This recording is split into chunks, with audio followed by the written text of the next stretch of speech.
all 12 tribes to come in, the cross-pollination of all ethnic backgrounds to come in. And we had a healing ministry. We had people come in, people were getting healed. In the midst of all of that, I one time was praying with an intercessor from down in San Diego who still prays for me. And I quickly got up from the table and my knee popped. It snapped. And I said, oh my gosh, my knee just snapped. And so I was laid up for about a week and I tore my meniscus. But what I didn't know is that I had Freemasonry in my bloodlines. And so I waited, and the doctor said, you don't need to have surgery. It'll just, it'll come out. He gave me pain medication and everything, and it was very painful. And so I waited a week. In the midst of that, I also had a torn retina on my eye. I had a lady come to me, and she's like, I saw this mask going towards you, but I knew everything was going to be okay. Well, I knew that was the mask of Jezebel. Okay? But she knew that everything was going to be okay. So I had these odd things taking place with me physically, but I didn't know. But my dad came down with 3 types of blood cancer in 2008. 3 different types? Yes. Wow. And so someone gave me the healing rooms in Bethel. And I knew nothing about Bethel. I hadn't had any teachings or anything like that.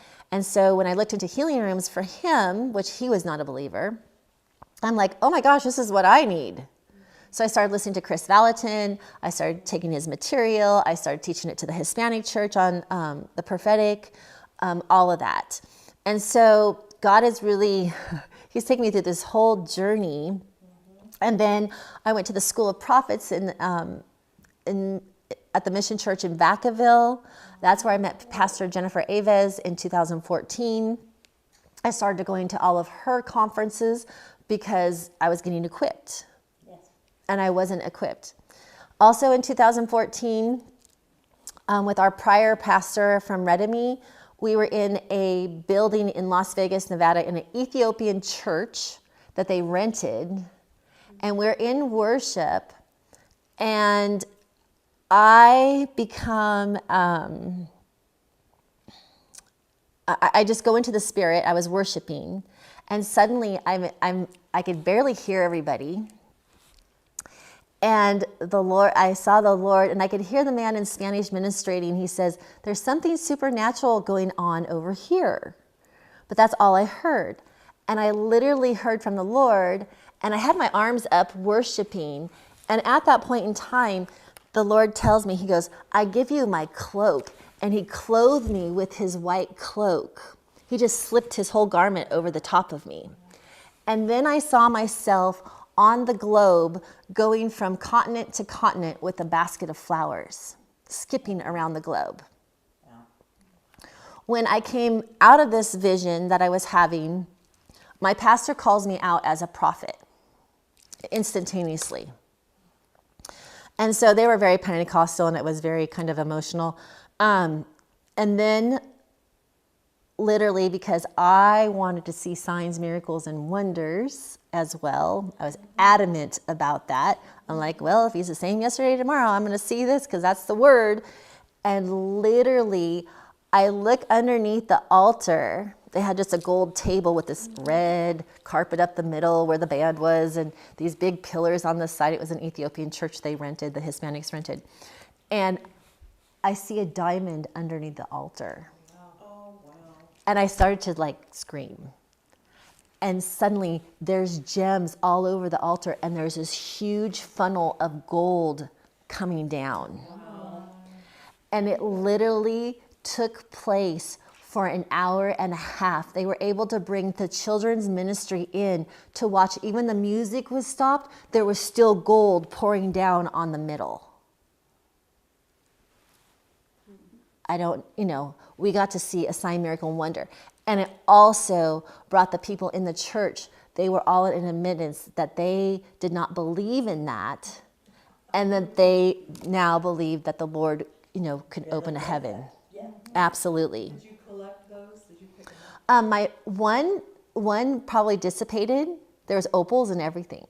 She picked them up quickly. My pastor picked one up, and I don't know if she still has it or not. One of the pastors picked them up. So I have a question about the gold. Was it gold dust falling and Yes. it was piling up there? Okay, wow. And it would just disintegrate. It would go back into heaven more than likely. And they say also too, like some of the stones, if people don't pick them up, or if they pick them up and they put them in their pocket, they may go back.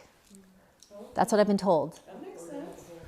Makes logical. Except for Lance, he came and showed His diamond. he had 3 gems. I don't know who were Pink, a here. pink, Yeah. yellow, pink diamond, wasn't it? Pink diamond and some other ones. Yeah. They picked up 3, and there was opals and everything. So I would have these experiences. When the Lord changed my lens of being delivered of harlotry, then he would wake me up in the middle of the night and say, I want you to go to the window seat in your house. And I would go out there, and that's the first glimpse I saw angels dancing around the house. Oh, how amazing. And so I went through this entire season in the beginning of our ministry of seeing the angelic as well. And so I had been invited to speak at the strawberry fields to the Hispanic youth in Lake Shastina. Way back on this trailer, speak to the youth. This is the first time I was speaking to youth. And we're sitting there in worship on this patio on this trailer. And I don't know the youth from Weed. And suddenly I see 3 angels drop down on the back fence. And I'm like, I can't cry right now. I have to speak. And I'm like, what? What is going on? So as I moved along, then I realized wherever we went, we had a retreat once in, of all places, in Gazelle at the Grange. Wow. And we had a big retreat, and literally like the same things would happen. I would see the angelic, and then gold fell at that retreat as well. But before we went, as you drive out to Gazelle, in some of those big wide open fields, I would see these huge archangels come down in the fields. They're like, Wow, cool. like skyscrapers. Yeah. And I'm like, huh. And then we had a baptism once down at Jones Beach, and it was for one man.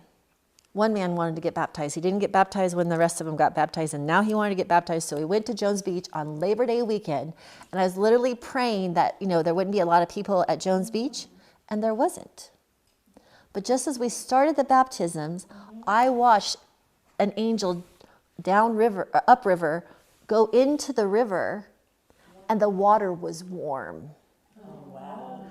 And the Holy Spirit moved, and we baptized over 30 people because, Hispanics, they don't go in small groups. There's a lot of them. They bring their entire families, all the aunts and uncles. And so like 30 people got baptized, and the water was warm. That was God. September, it was Labor Day weekend. And it was Labor Day weekend, so I thought it would be busy. So I finally started to realize, I thought, Lord, what's going on? Are they following me, or am I following them? What is going on here? I'm starting to, notice this. And so, and then I learned about the angelic. And literally, I was like a preschool kid with the Holy Spirit. And I'd ask the Lord, is this legal? Is this legal? And we were moving cattle, and we had a lot of cattle to move. And so this is what I would do. I'm like, okay, Lord, they're just messengers, but I could really use their assistance because there's 2 of us and we have 100 cows. And I would start asking God to send the angelic to stand in gates. And literally the cows would not go through the gate. And my biggest test one day, I could literally see a ladder, like Jacob's ladder, coming in the middle of the valley. And other people had, visions and words that were very similar. So it wasn't just like I was receiving it all. There was confirmation for other people at different times. And I